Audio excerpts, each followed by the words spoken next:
ktoré boli v obžalobe, súd uznal a uložil tresty dokonca niekedy aj prísnejšie, ako navrhovala prokuratúra. Povedať, že okrem tejto obžaloby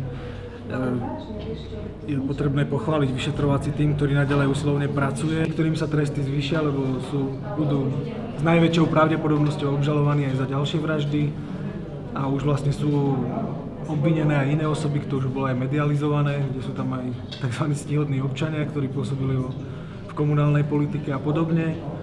Takže hovorím, pokračujeme ďalej, preto aj neboli niektorým adeptom na doživotné tresty. Vražd nemá konkurenciu, myslím si, že nielen na území Slovenska, ale v strednej Európe neviem o gangu, ktorý by zabil cez 40 ľudí.